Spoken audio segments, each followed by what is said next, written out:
Okay.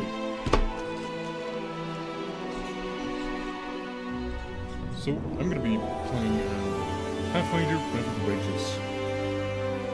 I'm gonna be making a character.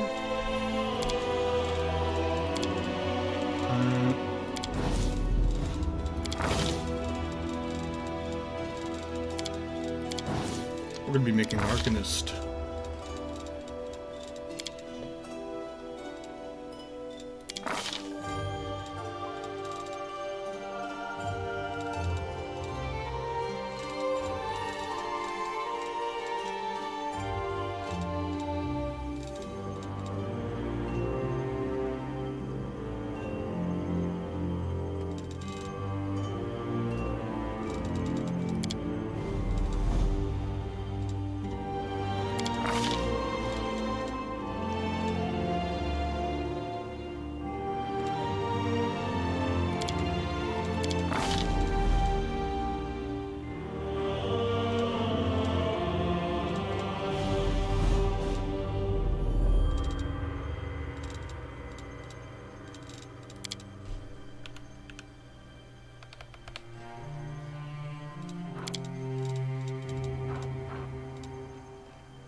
Right, okay.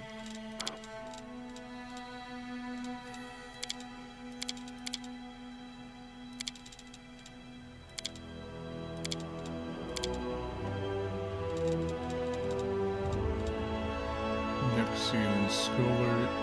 You get a knowledge arcana checks. Yeah, we're gonna want those.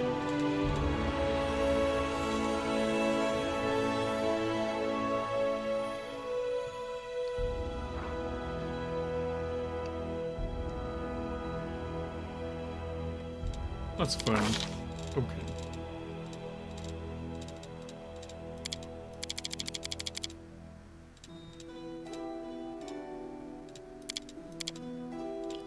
I assume we're gonna want a 12. Oh, jeez. Never mind.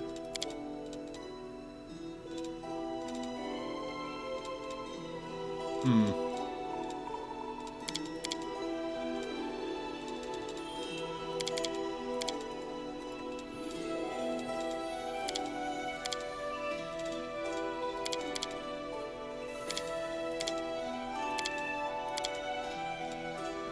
$16 that.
Okay, what can we get? Arcane exploits.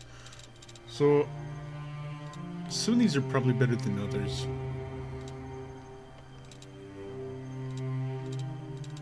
Potent magic. Whenever the Arcanist expends 1 point from her arcane reservoir to increase the caster level of a spell, the caster level increases by 2 instead of 1.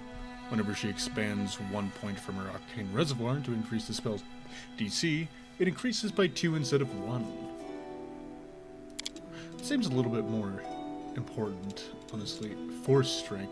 An Arcanist can unleash a blast of force by expending 1 point from her arcane reservoir. This attack automatically strikes one target within 30 feet as magic missile and deals 1d4 points of force damage. Plus 1 point of damage per Arcanist level. Okay, so it's like a... Okay. What else do we have? Oh, you can just get straight up spells. Okay. Never mind. Spell resistance. The Arcanist can grant herself spell resistance for a number of rounds equal to her charisma modifier. Minimum 1. It's a standard action by expending 1 point from our Arcane Reservoir. Spell resistance is equal to 6 plus your... Ooh, nice. And this is only for... How many rounds? So, you have to use this preemptively, I guess. But it's pretty good. I think I'm gonna get this instead. So, all of our spells and such scale. And I believe the Arcanist is a spontaneous caster. Or they're a prepared caster, I can't remember.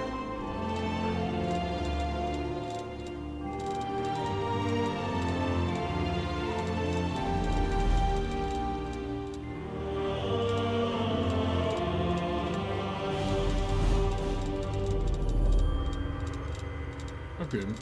Yeah, we're gonna want this. Let's grab Hypnotism.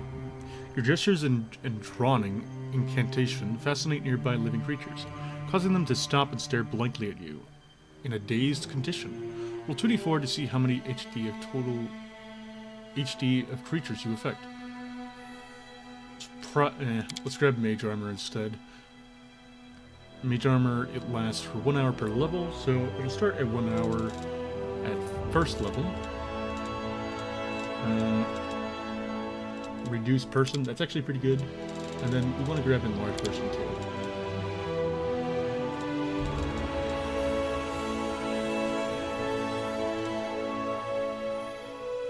Color spray.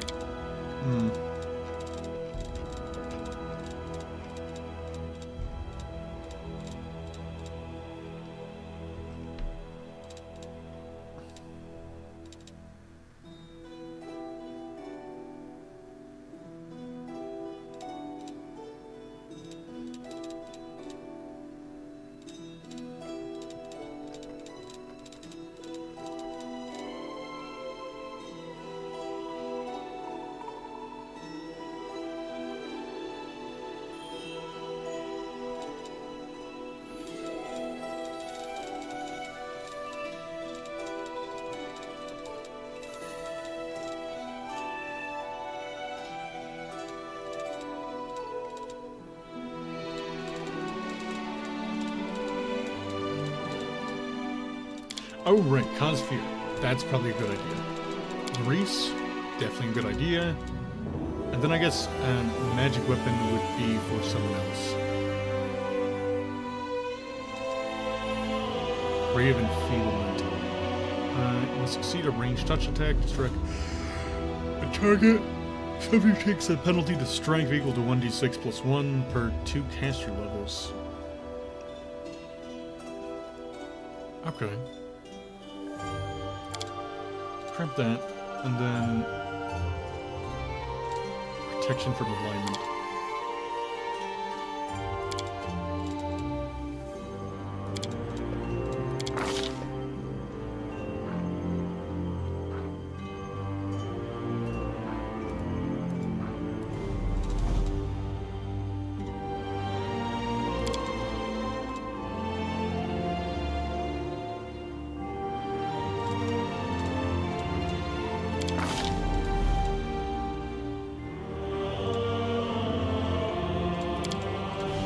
We're gonna go neutral for now. I can't remember what I wanted to do with this.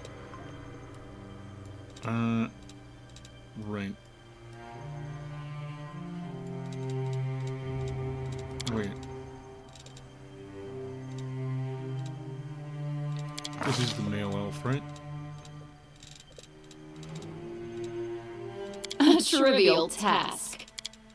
We do it my way. Calm down. Not dead yet. I'll need to review this spell later. Okay.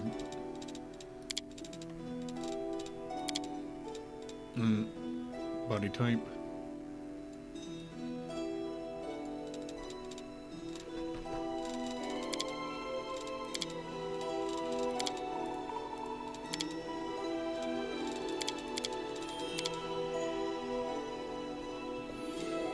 Can't even see the goddamn hair. How do we take off the fucking...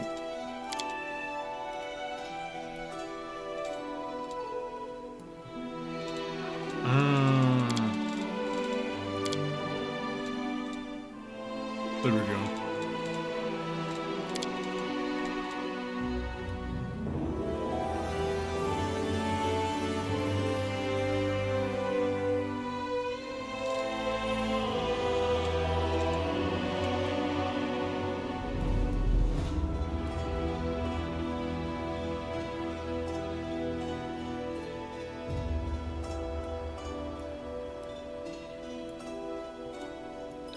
You. Let's just go with... This one looks good.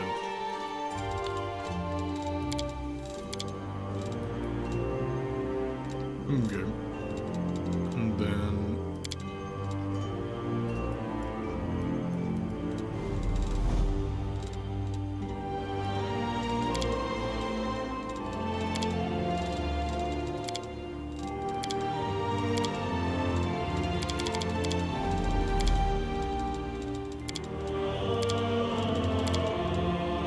Okay, now you can actually see that.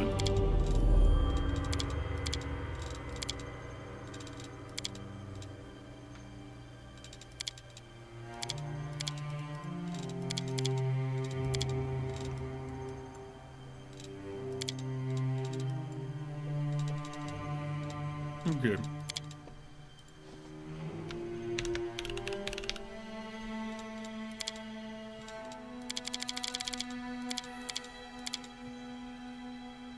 Does anyone require my counsel?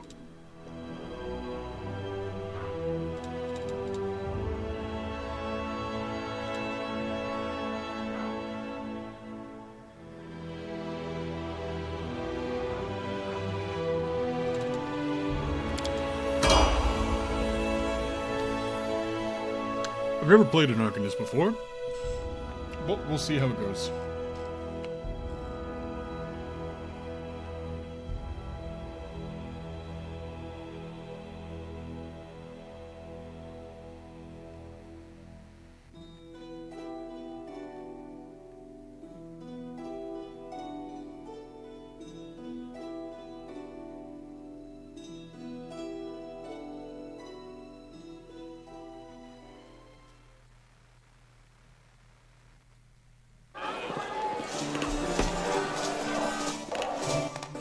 Oh, okay.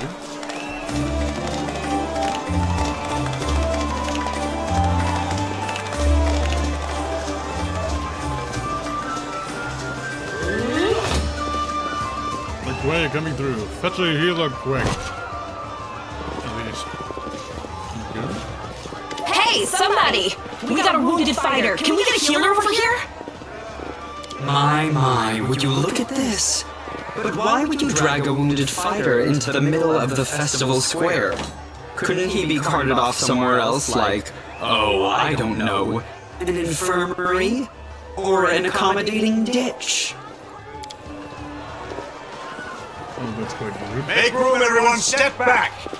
Now, what's the matter? What happened to him? The wound looks nasty. Who did this to him? You hear the stern voice of an elderly man, but you're so weak and you can't even turn your head to look in his direction. Demons, Prelate! We found him barely alive outside the walls of Canabris! The walls, you say? Enemy doesn't usually stray so close to the city. Must fortify the defenses. And you, hold fast. Don't die. We'll see you right. We'll get you patched up now. But first, you there, guard, take his weapons. Bearing arms is not permitted during the festival. Wounded or not, everyone must abide by the rules. He can get his things back after the festival. Okay. Narrative been O Inheritor, leader of our troops, the sharpened edge of our blades and the unyielding strength of our armor, Iomade, I beseech you, grant your mercy. Heal his wounds.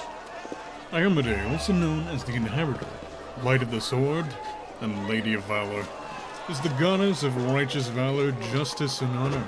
Having served as Arunden's herald, she inherited many of the last Aslante's followers upon his death, and continues to espouse the ideas of honor and righteousness in the defense of good and the battle against evil.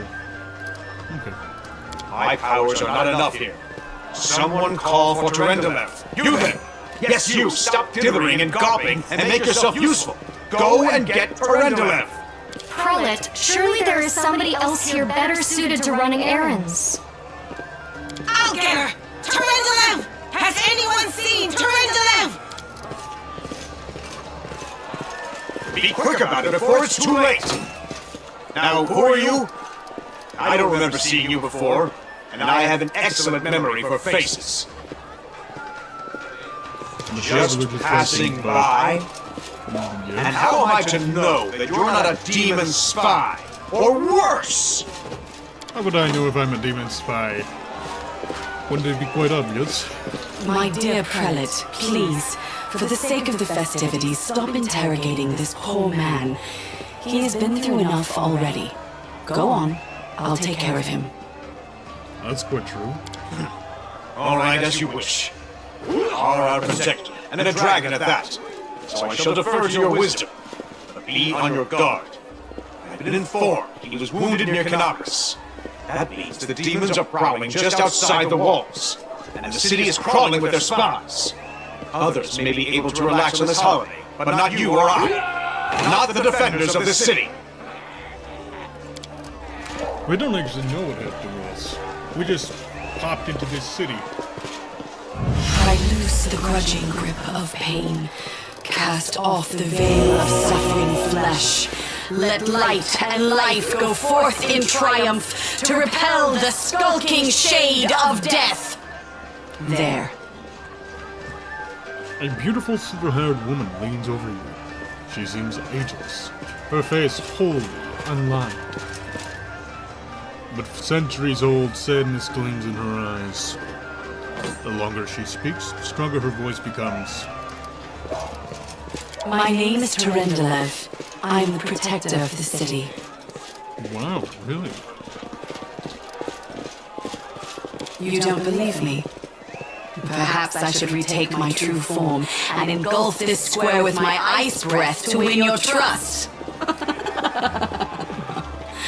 Pay no mind to my current guise. I appear this way when I walk among the people. I would hamper the festivities if I tried to attend in my true form. Certainly, but be careful. I am not entirely sure what the demons did to you. This wound is no ordinary injury, and it was inflicted by no ordinary weapon. I have managed to get you back on your feet, but I have not yet healed you fully. Alas, sooner or later, your pain will return. Demons are malign and destructive creatures native to the outer sphere plane, known as the Abyss. Demons exist for one reason, to destroy. Where their more lawful counterparts, the devils of hell, seek to twist mortal minds and values to remake and reshape them into reflections of their own evil. Demons seek only to maim, ruin, and feed. They recruit mortal life only if such cohorts speed along the eventual destruction of hope and goodness. Death in some ways, their enemy, for a mortal who dies can often escape a demon's depredations and flee to their just reward in the afterlife. It is the prolonging of mortal pain and suffering that fuels a demon's lusts and desires. For it is partially from mortal sin and cruelty that these monstrous fiends were born. But do not be discouraged. You will recover, I promise you that. Tomorrow, come to the cathedral and say that you are expected by Durendalev, protector of Canabras. We will find a way to help you. But for now, put this out of your mind and enjoy the festival. They are all too rare in this time of war, and merriment is one of the best medicines. Ah, okay. Canabras is a city of glory, but not one of spotless virtue. Until the First Mendevian Crusade, it was a small town perched atop a bluff overlooking the West Selen River during the final dark days of Sarkris. Sarkris? Okay, Sarkris. Hysterical refugees splashed across the river and sought safety behind the walls of Canabras. At first, these refugees were allowed in unquestioningly. However, a Lilitu demon named Minaga entered Canabras magically disguised as a refugee. Once inside the town's walls, she revealed her true form and slaughtered dozens of citizens before vanishing in a cloud of greasy black smoke. After the Red Morning Massacre, as it was called, Canabras refused entrance to any except those who could demonstrate duress need. Individuals who fell under suspicion were turned away or executed on the spot. Canabras became known as a safe but suspicious city. By the time of the Second Crusade, the leaders of Canabras agreed to house one of the wardstones to guard against the demonic hordes pouring from... Hold on. Where did we stop? Right. At the time of the Second Crusade, the leaders of Canabras agreed to house one of the wardstones to guard against the demonic hordes pouring from the world wound. This act assured Canabras' role as a strategically vital city, key to the defense of Mendev. Have fun. What does that even mean?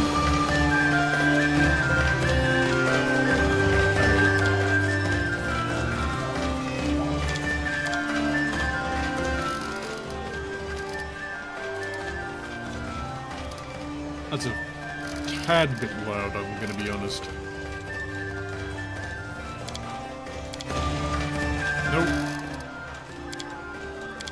There we go. So I get 4 of these and 4 of these.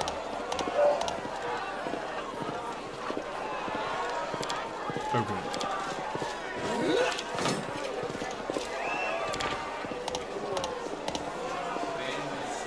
Consume spells.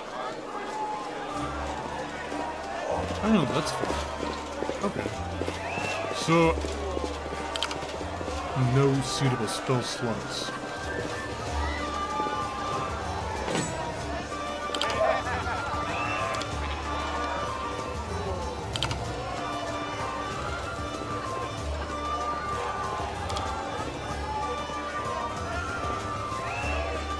At first level, an Arcanist can expend an available Arcanist slot as a move action, making it unavailable for the rest of the day, just as if she had used it to cast a spell.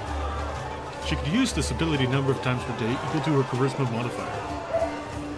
Minimum 1. Doing this adds a number of points to her Arcane Reservoir, equal to the level of the spell slot consumed. She cannot consume cantrips, 0-level spells, in this way. Points gained in excess of the reservoir's maximum are lost.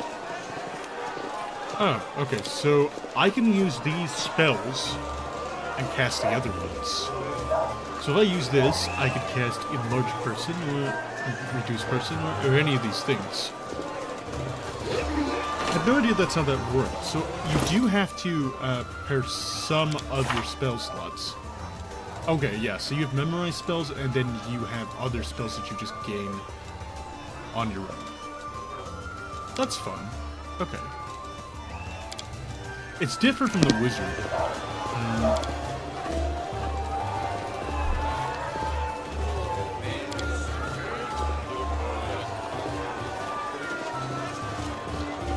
Your next Arcanist spell will have increased DC.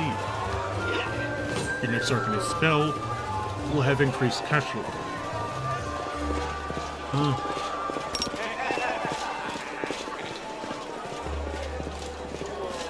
Okay. So, let's find what needs to be done for fun. Whatever the hell that means. Oh, okay, so we have to go and find activities. Characters and interact... Right, yeah.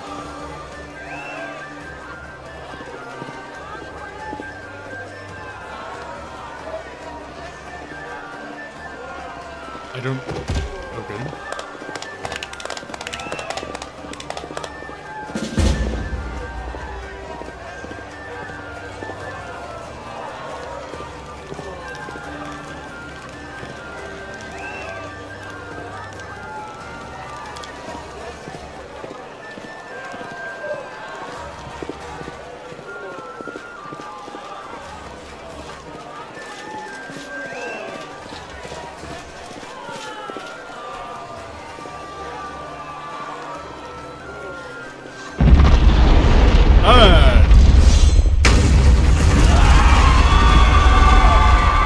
Of course, something had to happen eventually. Of course, the demons! There they are. Fucking rocks? Your city will fall to me. Your followers will feed my hunger.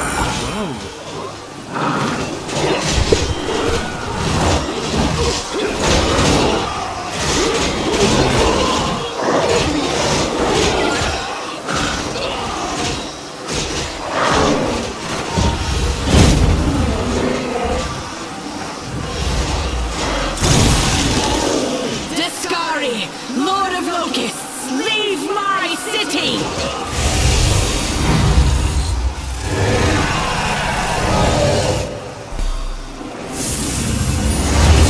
Hey, yo, it's a silver dragon.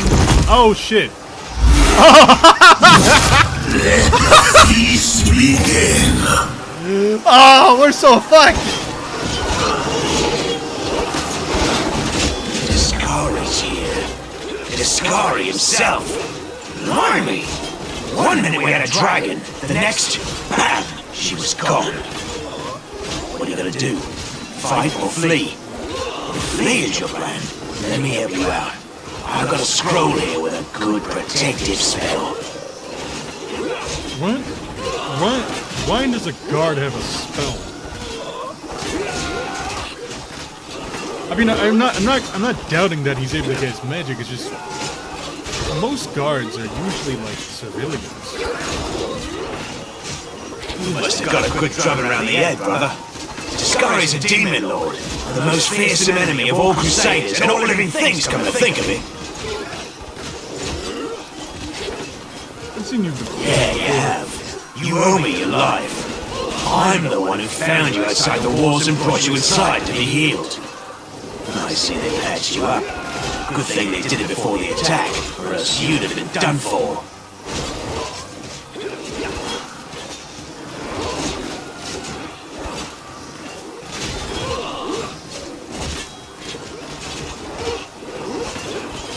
Who knows?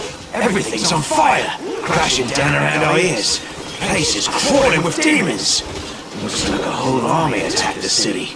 We're sitting ducks! Let's see. We cannot save the game. Sure thing. Here, take this. Best crossbow I've got. The person who made it said it could pierce the hide of a demon lord even. I'm not sure about Good that. luck!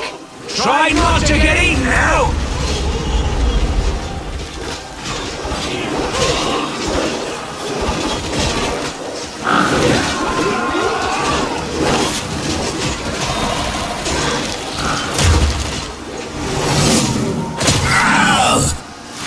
A mortal gnat snaps its jaws at the Lord of Locusts.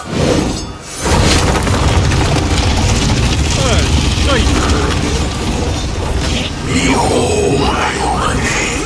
Behold the death I saw. I've fallen and I can't get up. Oh boy.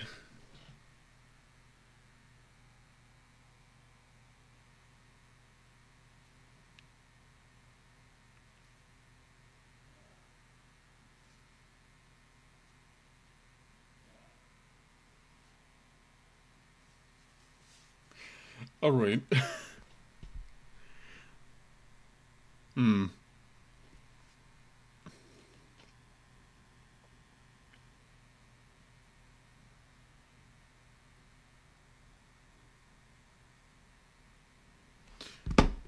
Let's see.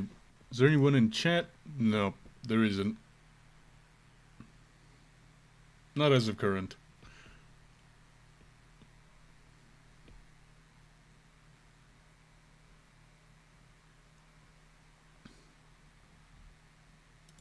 It's taking a while to load this. Might be because I'm... I've actually got dice right here. Let's roll a d20. Oh, I got an 8. That's not good.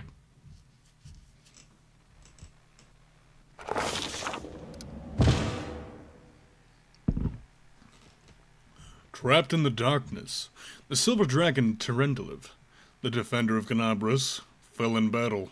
Hardly surprising as she had to fight the demon lord Discari himself. He willed the land apart and swallow all who dared to stand in his way. But the war was still far from over. Ah, shit. Did the game crash? Oh, no.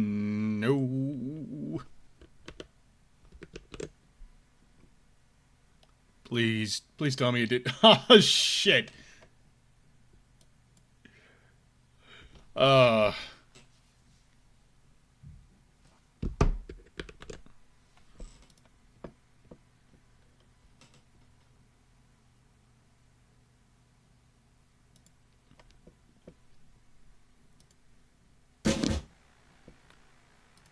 Oh, okay, I think it fixed itself. Wonderful, it fixed itself. Okay. I'm up for an adventure. Okay, so... What?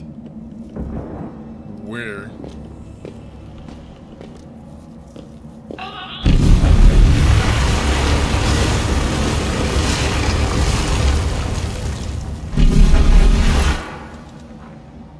Light crossbow.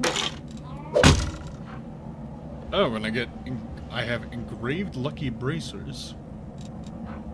I have a cure light wounds potion, scroll of mage armor, scroll of magic missile, and a scroll of expeditious retreat. We're not doing too bad.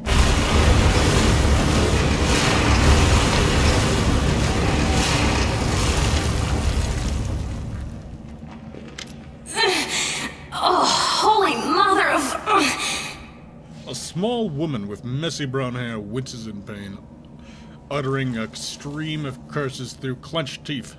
She is pinned to the ground by a couple of weighty boulders. Hey, stay with me. You actually got pretty lucky. You fell down into a black hole. But at least you're not on your own. You've got a great companion. Everything's going to be just fine. Tell me something. Can you feel your legs?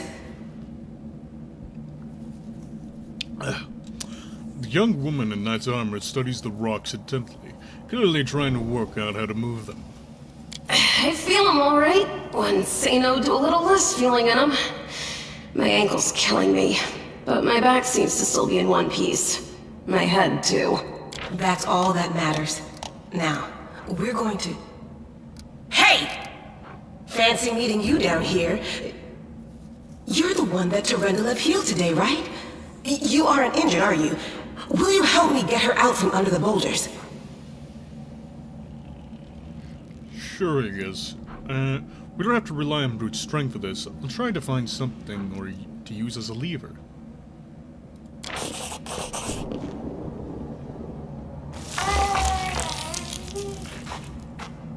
48 experience. You could find some suitable sticks, and you free the wounded woman from the rubble without even breaking a sweat. Look at you! It's good to meet someone who uses brains first and brawn second. Damn it all. I think it's broken.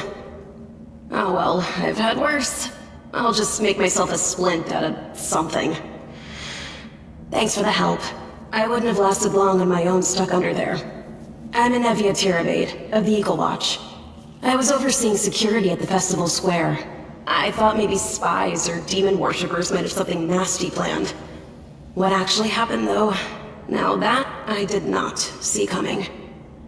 I don't think anyone could have been prepared for that. Yeah, a big-ass fucking demon lord came and flew up onto a church, and then jumped down. Terendeliv they dropped their guys, turned into a dragon, and then had their head fucking pierced through and cut off. Yeah, you know. Well, I'm Sela, paladin by the grace of Iomade.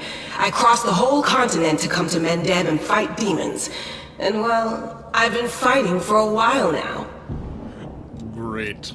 It's a pair of goody two-shoes. I don't even want to think what might be happening up there in the city. Canabres has lost the protection of Terendelev, and of the Wardstone too, looks like. It's a relic without equal.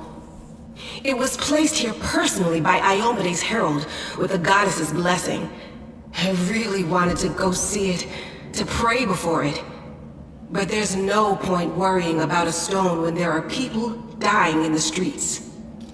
That is a worry to be filled with. I guess that makes sense. Yeah, things are looking grim enough, but don't lose heart. Wardstone or no, dragon or no, Canabres will never give in. Simple as. Well, we've introduced ourselves. What about you? Well, I'm a scholar. I came here to see the world wound with my own eyes.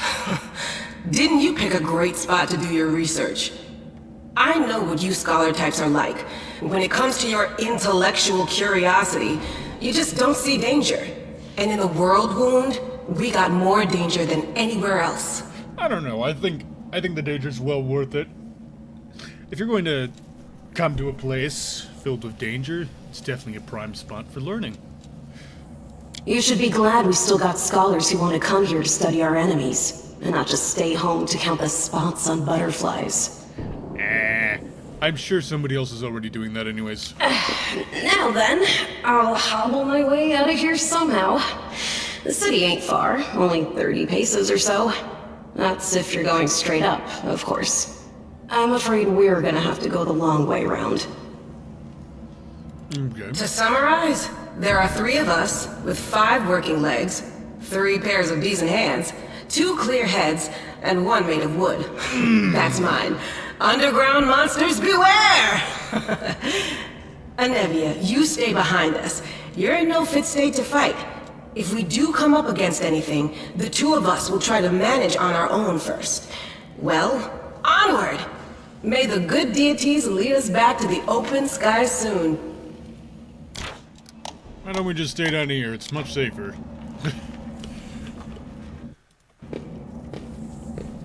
Okay, so we need...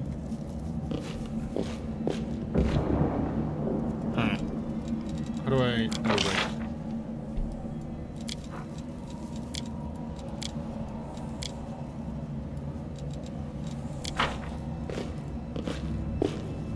Alright, let's have you go up in front because you seem like the tank. You only have 13 HP. Watch out for trouble.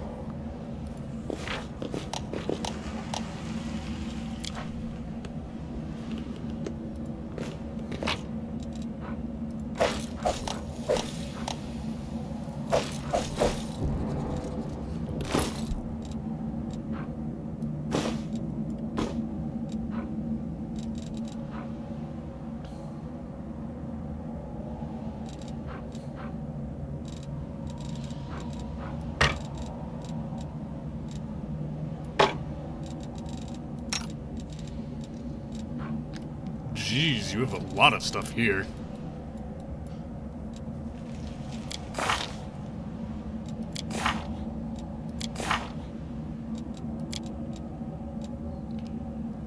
Canabres is a city poised on the border between 2 worlds. On the one side, the ordinary world inhabited by ordinary people, and on the other, the world wound, the demon's foothold on Galarian. Heroes from across the world flocked to Canabres to aid the Crusader cause. The protracted war offers little cause for celebration. But today is the anniversary of the city's founding. For today, the city's main square has been cleared of marching troops and given over to performers in carnival games. The townsfolk deserve the chance to forget about the bloodshed, if only for a day. In the war against demons, there's no respite. The monsters showed up at the city's festival, and now the people must fight for their lives on the day when they should have been celebrating. Will Canabra survive this onslaught? Throw the... I didn't do that one. Great.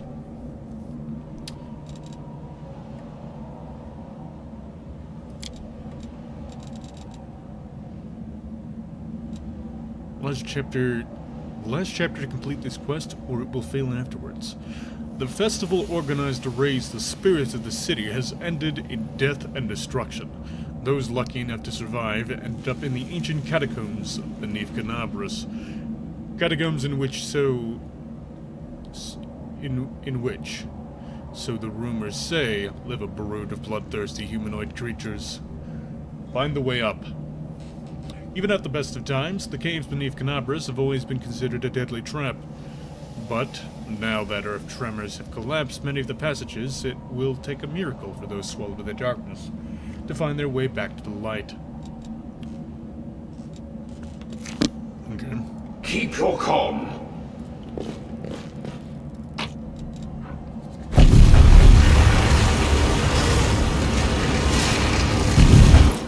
I believe... Okay. It's a level 5 item. Charges 1. Caster level 9. Okay. You restore life to a deceased party member. A raised creature has a number of hit points equal to its current HD. Raised dead also removes the death's door condition. Coming back from the dead is an ordeal. The subject of the spell gains 2 permanent negative levels when it is raised, just as if it had been hit by an energy-draining spell. Though it cannot gain a number of negative levels equal to or greater than its total hit dice this way. A creature whose permanent negative levels already equal its hit dice cannot be brought back to life through raised dead. Okay.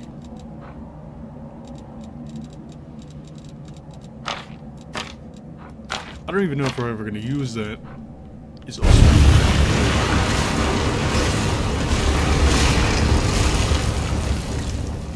Who's there? The fine apparel of this young half-elf woman is torn and stained with blood, dust, and dirt.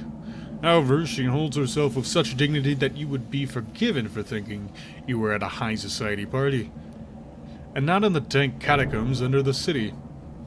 Her fingers grip her rapier hilt with confidence, ready to draw it at a moment's notice. At her feet lies a dead body, so mutilated that at first glance it's hard to tell if it's animal or human. Relax, friend. We're not demons or cultists. Don't poke my eye out with that thing, alright? We fell down here during the attack. I'm Sela, that's Anevia, and this is our new friend. We're looking for a way back to the surface. Really? I'm so ever glad to hear it. Allow me to introduce myself. I am Camellia. I was also in the square when... I can scarcely believe it. How did all those demons get into the city? I thought, naively it now seems, that the Wardstone protected us from attack. And Terendelev, I can't wrap my head around it. The girl relaxes slightly, but she keeps her hand on her sheathed weapon. Her self-control falters for a moment, and you glimpse the fear beneath her mask of perfect placidity. She licks her lips nervously.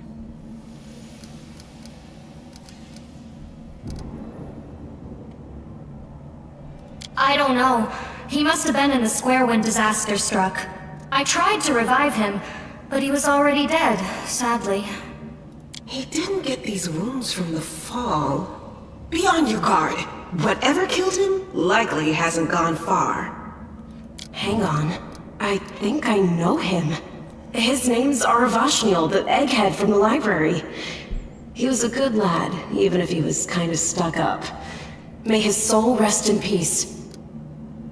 Not many could withstand a strike from a demon lord.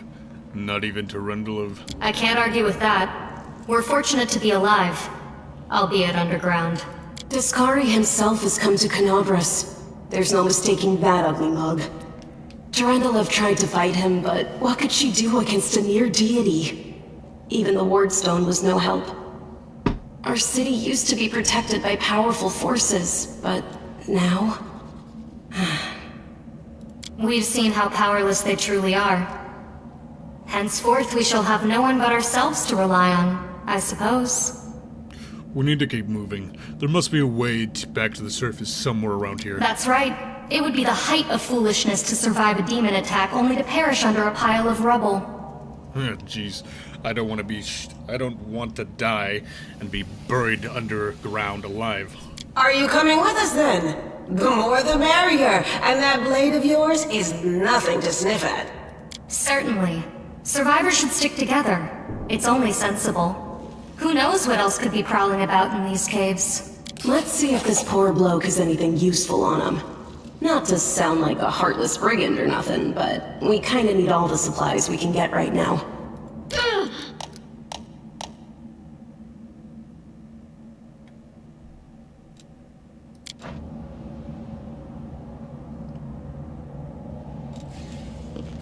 Wait, how did she take damage?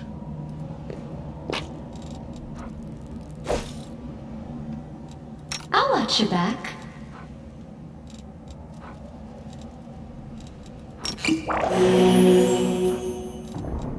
Alright.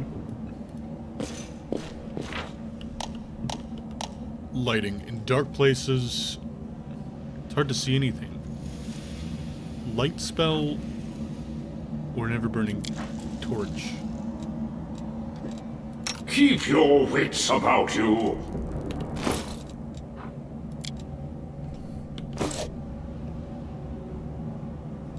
Okay. I didn't really know that it was that dark yet.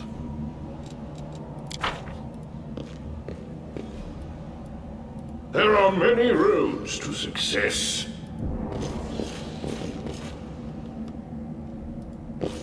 Save the last one for me.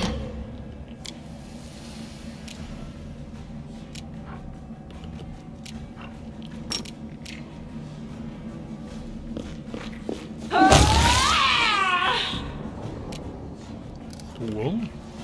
Okay.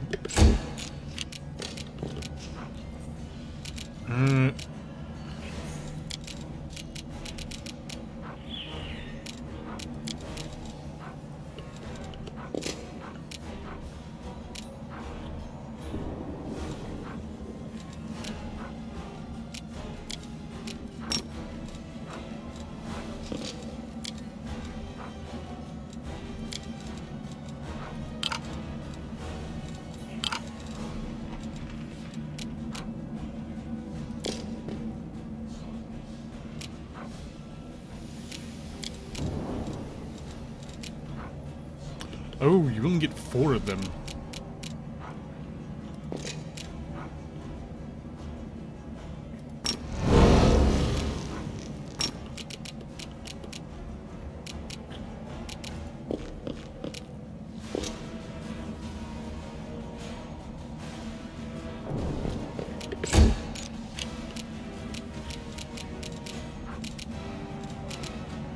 I believe you can get the charge action too.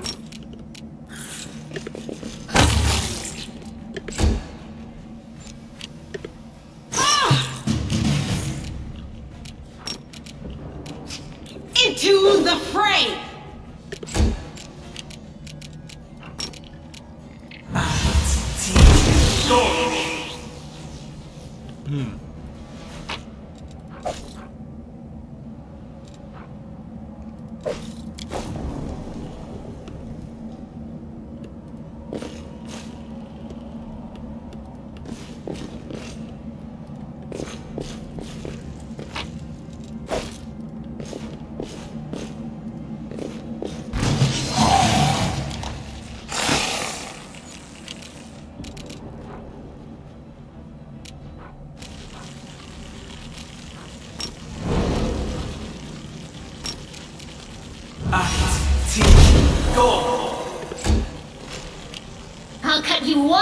open!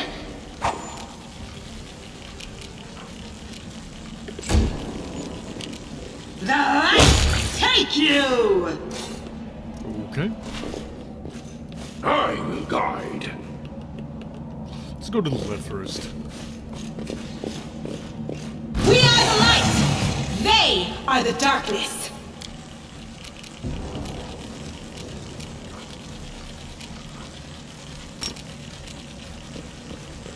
I'm done with you! Fun.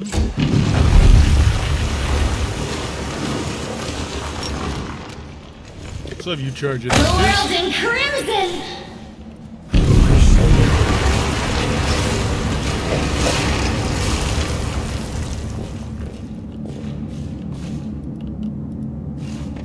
Time to practice my combat abilities.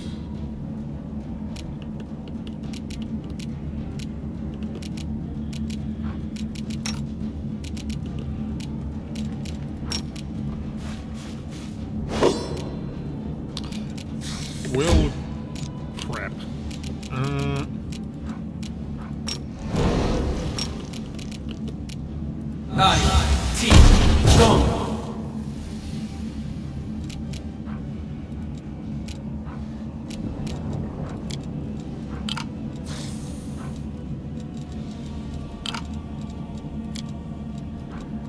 So, Arcanist is like a sorcerer, I guess.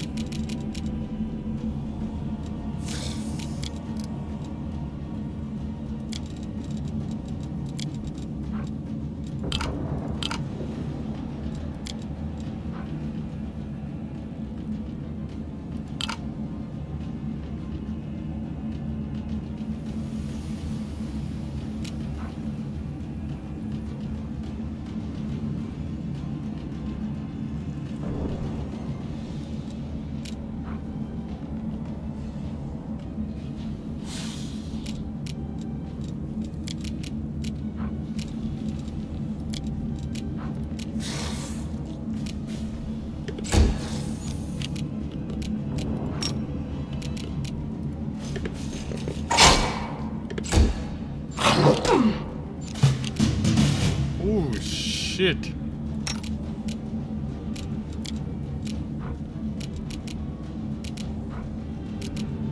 No glory without risk! I'll just have to resort to brute force.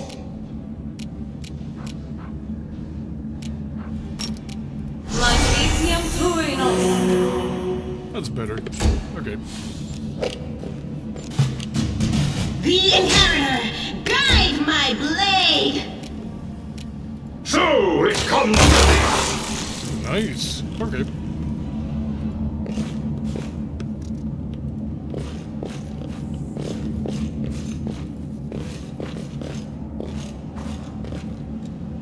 No, I can't just walk away. When to walk? Jeez, I didn't even read all Did you of that. find it? Who is that? Damn it. Can I read the other one? No, I can't just walk away. It's got to be here somewhere. You struggle to make out the man's features in the gloom. As soon as he steps into the circle of light, however, you realize that you have never encountered a creature like this before. The stranger looks like the work of a vivisectionist who attempted to stitch together a lizard and a man. The man notices you and freezes. A curling horn protruding from his head casts a malevolent shadow onto the cave wall. Wenderwag! Lon, did you find it? The woman looks just as strange as her companion, like a cross between a cat and a spider. When she catches sight of you, she immediately drops into a fighting stance. Her movements reveal the lethal grace of a wild predator. Who is that? The do-gooders here to save our mongrel souls, no doubt. Wait. They might know what's going on up there.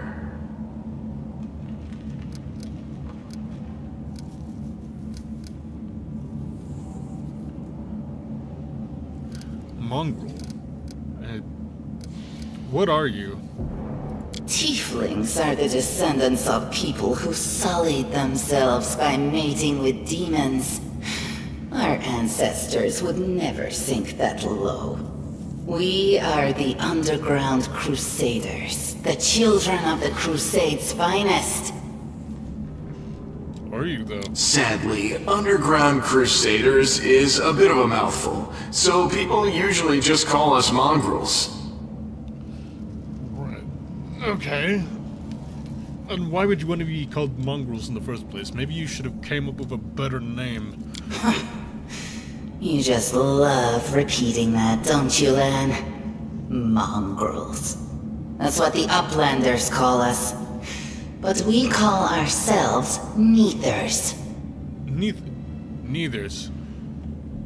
Okay. No matter what you call us, it's not gonna stop our horns, hooves, or tails from growing. I've never heard of Underground Crusaders before. In Canabras, they're called mongrels. People say that they come up to the surface at night and eat anyone foolish enough to wander alone after midnight. To tell you the truth, I thought you guys were just a tale to tell kids at night. That's human gratitude for you. Our forefathers suffered the consequences of demonic corruption, all to protect Mendev and Golarion. And for what? So we could become monsters used to frighten children. Every mongrel has their own take on it. Our chief, for example, thinks of us as something like a reserve military force. He thinks we're standing by until the moment we're needed, and when we emerge on the surface and save the day, all the people will see how good we are, and they'll love us for it. Yeah, he leaves that last part out when he talks about it, of course, but it's easy enough to read between the lines. I think you're a little too good-hearted for that one, Chief. That's not how I see it either. I'm pretty sure most people would not see it that way. I just thought it might be nice to know why the roof was shaking.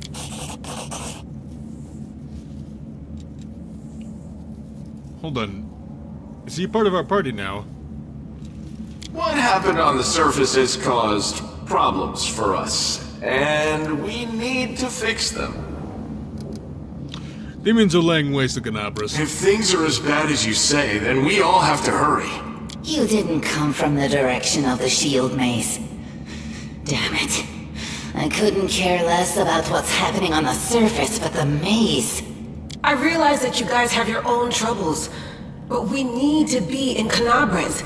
People are dying up there. Please, show us the way out. This is the hall where we remember the glory of our forebears. Sorry about the mess. It doesn't usually look like this, trust me. Sometimes we even wipe the dust off the exhibits. This is where the relics of the first Crusaders are displayed. Our lives are short. Our glories are quickly forgotten. But this place helps us to remember that we are just as worthy as anyone else. And that our lives are not lived in vain. The first Crusaders? You've been down here that long? That's crazy. That's none of your We're looking for a holy sword. It was here, in the center, sticking out of a rock. The sooner we find it, the better. Some kids from our tribe took off for the shield maze. They figured it had collapsed, and now it's their time to go up to the surface, like all the legends foretold. Except they don't have a clue what's waiting for them up there. They're not fighters. And Saul, the chief of our tribe, is dead set against it. He says that now isn't the time for the Underground Crusaders to take up arms. If we get the Holy Sword, we might be able to change the chief's mind. It's a fool's errand. None of us will be able to hold the sword, let alone use it to save anyone. It's not an ordinary weapon. It's made from righteous heavenly flame, and will burn anyone who touches it. You think you're special, Lan? I'll pick it up with my teeth and tie it to my hand if I have to. It doesn't matter. An angel's sword and a troop of stalwart mongrels will be able to work a minor miracle. Speaking of which, you're still here, Wendu, which means that deep down, you know it's possible. Angels are a group of altruistic celestials native to all three upper planes, Nirvana, Heaven, and Elysium. They represent all the multiple interpretations of goodness. The eldest angels were The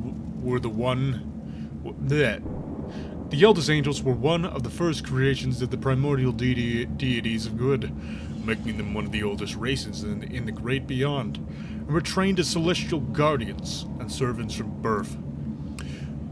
Most serve their creators to this day. Most angels in modern times come from ascended good mortal souls, rather than direct divine creation.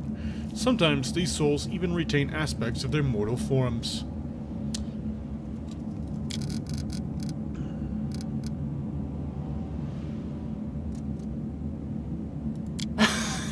Of course. How about we do this?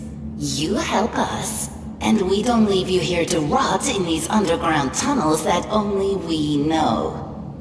I think that sounds fair. Sounds great. Get us out of here, honestly. Yeah, and we could throw in a dozen fresh rats to sweeten the deal. That's a tempting offer in these parts. Help us, and we'll help you. This is very important. Wenduog believes the maze leads to the outside. She knows what she's talking about. Alright, underground folks, you got yourselves a deal. But if you find the sword first, don't forget we helped you. Our agreement still stands. Watch out for trouble. Let's go the other way first.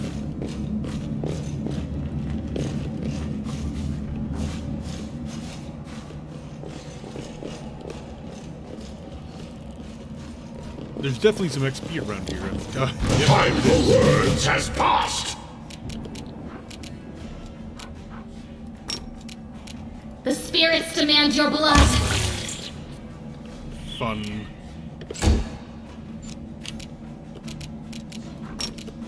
Charge. Nope.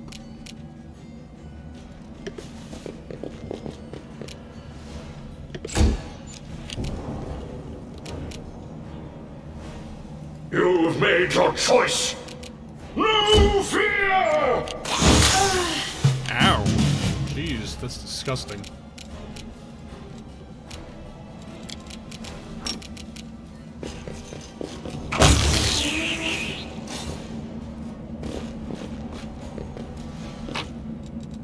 $25 gold, bracers of armor, and light mace.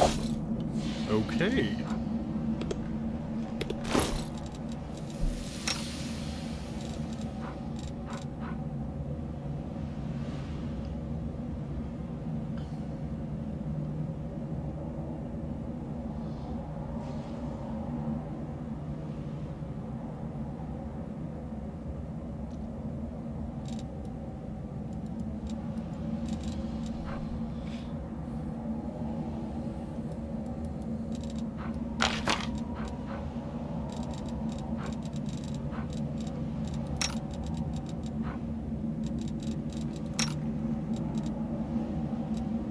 Wow. I mean, we might as well give it the... Nope, it doesn't work on you. Doesn't work on you either. Great.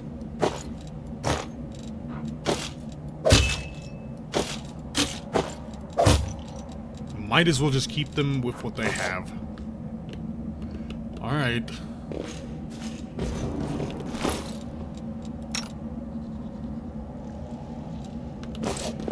We're gonna go find that,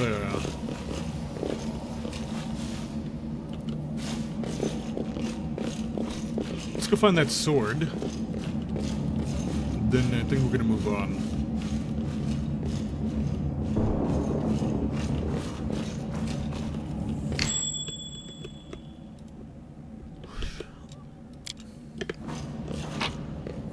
It seems my expertise was not enough.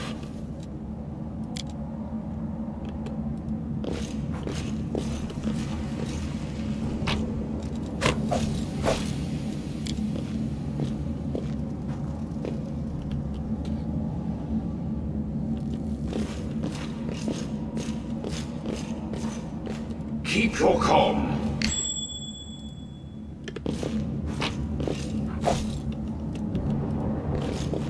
Now what is that?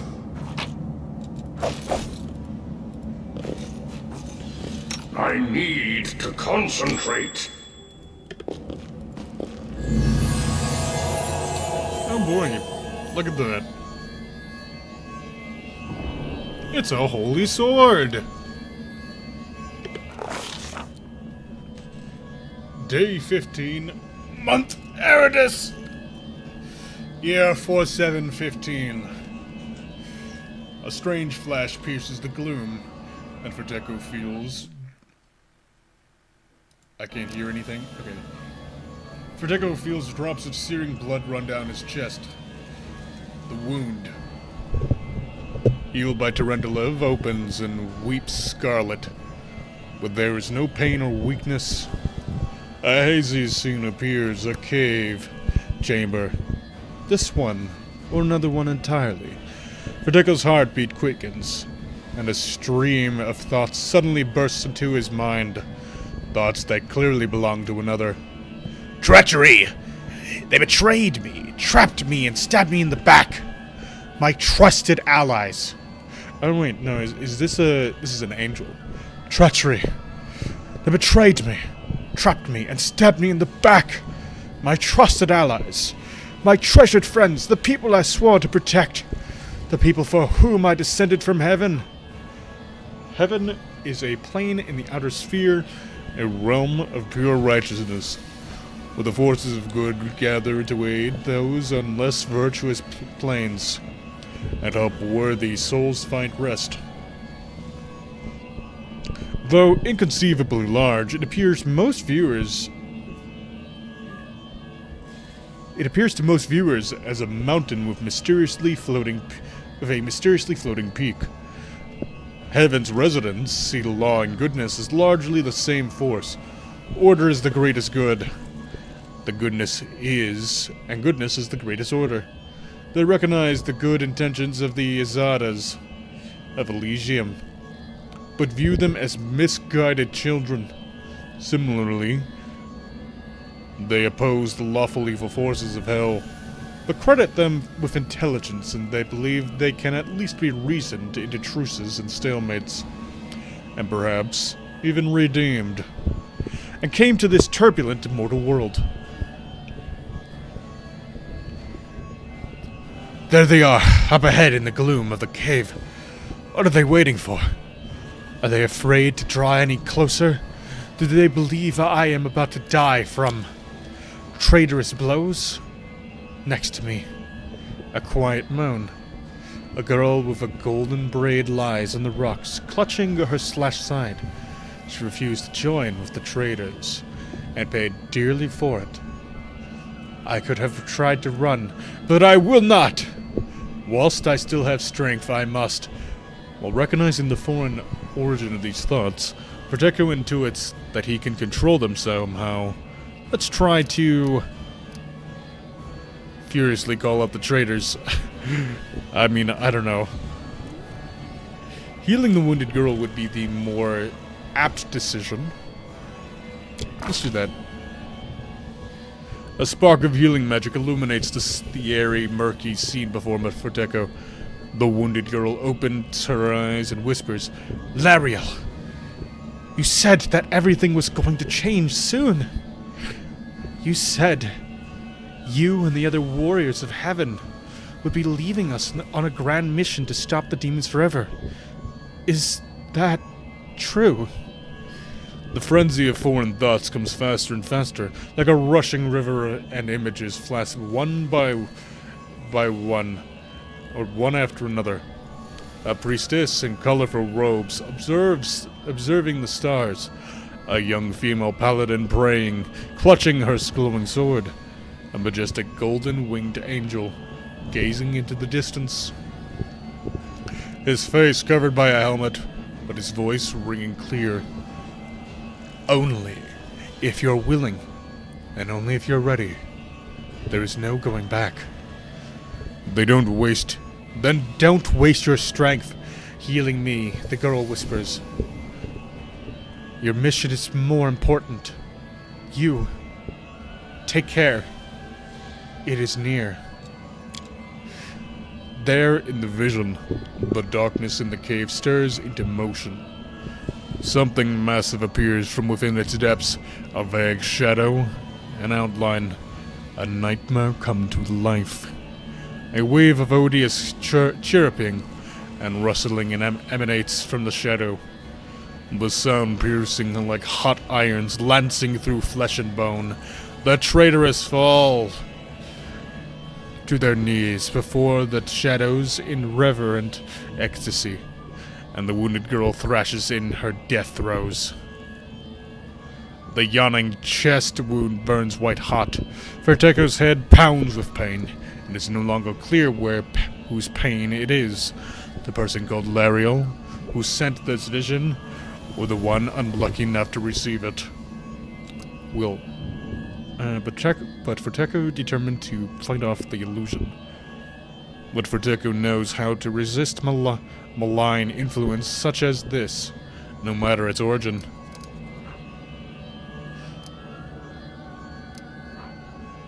I don't know, that seems like the more apt decision. The force of the attack, through originating in a vision, is terrifying, but Verteco is stronger. He shakes off the pain and torpor. But alas, the one who sent the vision cannot claim the same. He is broken and exhausted. A monstrous shadow emerges from the murk of the cave. It is not real. It exists only in this strange vision of memory. But the thrill of fear it provokes is more than real. The shadow features starkly resemble those of Discari. Larger than an elephant, this towering insectile nightmare wields a scythe made of bone. His wings are swarms of biting flies, and his inhuman eyes glitter with cruel intelligence. Discari, demon lord of chasms, infestations, and locusts, is believed by many scholars to be the usher of the apocalypse. He carved his realm from the raw matter of the abyss, using the great scythe, Riftcarver. A weapon he crafted from the remains of the strange creature his father, Pazuzu, mated with tens of thousands of years ago. Discari and his cult long plagued the northern nation of Socorus, where his cultists were eventually driven into the Lake of Mists and Vales of Viaradon. Yet, upon Aradan's death, Discari's influence on Galarian ripened and burst, transforming Socorus into the demon-haunted World Wound. So, Discari created the World Wound. That's cool. Monsters, right? The terrifying Demon Lord. In a movement as swift as thought itself, the monster's hand is wrapped around the throat of the one they called Lariel. The foolish angel, struggling on the rocks like a fly with its wings torn off, intones the shadow. Its voice changes as it moves, shifting from quiet whispering to a sonorous shout, becoming young, then old, and quavering. Where is your goddess, angel? Where is her self-assured herald? How is it that you are dying here alone, so far from the light of your heaven? A strange calm envelops the thoughts of the one called Lariel. He recognizes who stands before him, and he knows he will never bow down before this enemy. The flaming sword flares to life in his hand, bright, pure, flickering with multicolored sparks like a sunbeam through stained glass. Slash. The blade slices through the demonic creature's flesh, and the monster recoils with a howl, releasing his grip on Lariel's throat. The angel falls back, heavily on the rocks. His vitality is ebbing, but his pride remains undiminished. He grips the sword, and with his last burst of strength, plunges it into the rock. Verteco senses that the vision is fading, the rush of thoughts diminishing like a river running dry. The last thing he hears is this. You will kill me, monster. This I know. But one day, someone will come here and raise up my sword. They will raise it up and punish evildoers and traitors. Sorry? No, I have cat litter right there. Yeah. Yeah,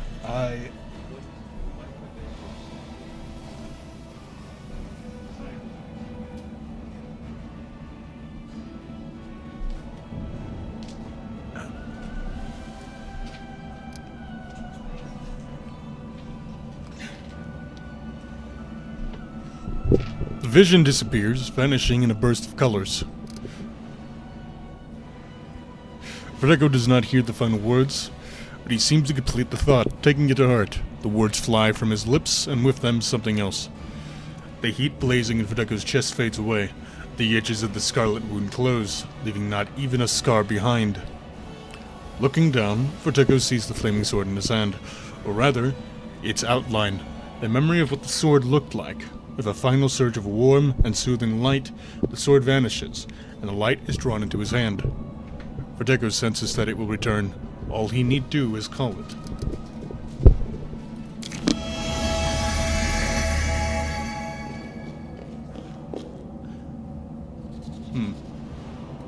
Hey!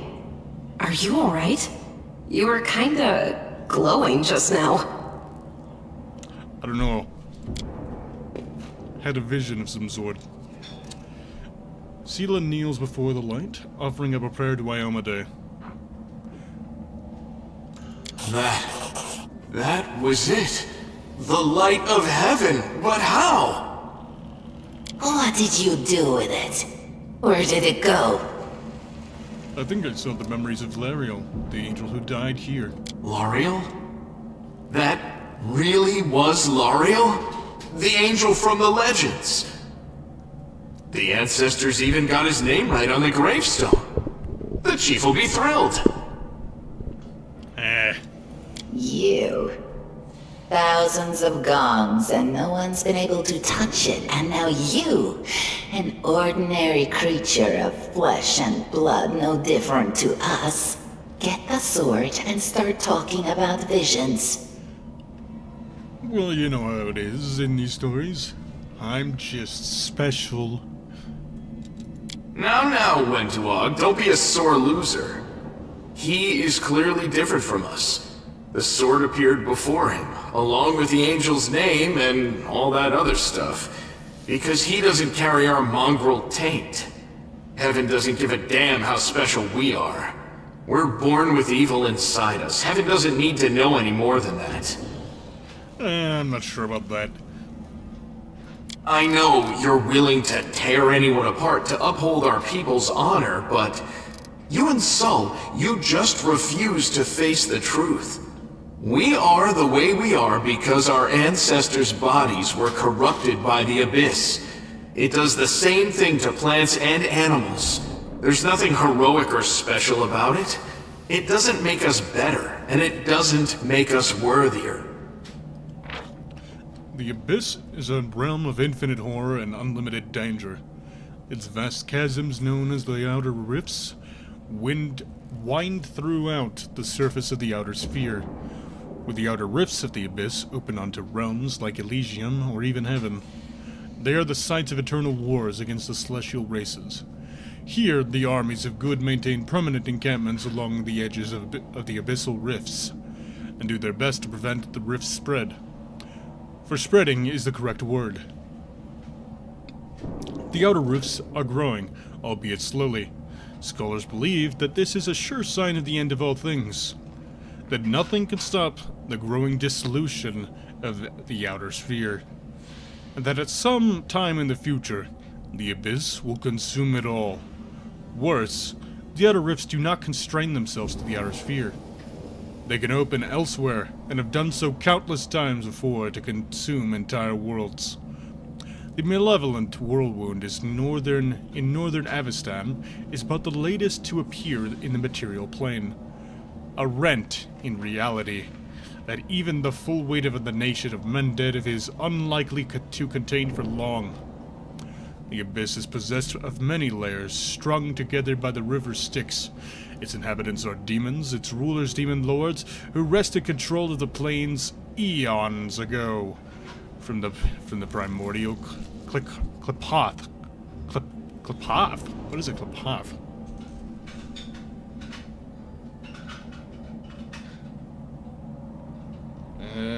Let's look that up. Q L-I-P P-O-T-H. Klipoth. In the Zohar, Klipoth PathFinder.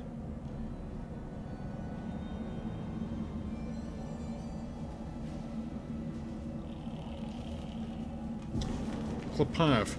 They are a chaotic evil, fiend, unholy. Demons were not the first inhabitants of the Outer Rifts. In the earliest prehistory of the Great Beyond, before humanity rose from barbarism,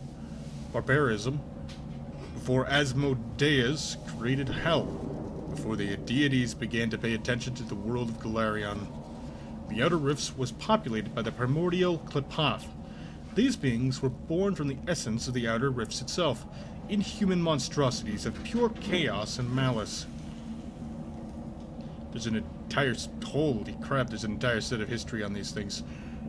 They basically just look like insectoid plants. Ugh. They're ugly. You saw it too, right? The traitors, the dying girl. It's only us here. Your group, you, me, Wendu, and the light of heaven that sort of got, sucked into you. Any chance you can whip it out again? We do kinda need it. Sorry, I crack jokes when I get nervous. And when I'm upset. And when I'm happy. Anyway, what I said, it came out wrong. We need to bring you to Chief Sull. You can show everyone the light of heaven, we'll rally the tribe and go into the maze and we'll get back our kin. And what if he can't make it happen a second time? What then? The tribe will just say we're crazy and turn its back on us. Seems like I don't have any other choice in this.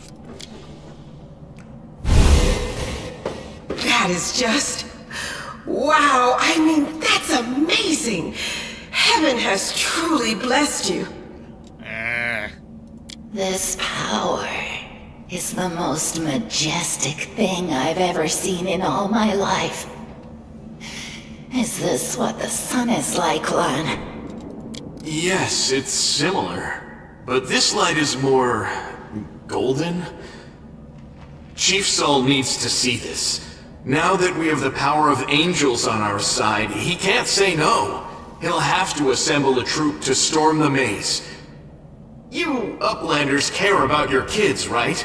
Help us save ours. Without them, we won't survive. And then, the perils of the maze won't be so bad if we go together.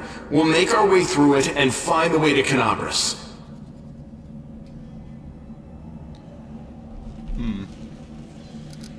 Okay. I think I'm gonna end this here.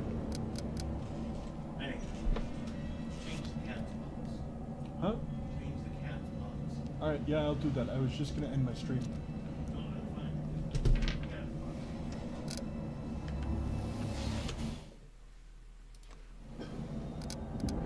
It is to your chief, and I'll just say... Let's go. We'll take the and the dialogue, and then... I need to save What the do game. we have here? Save game.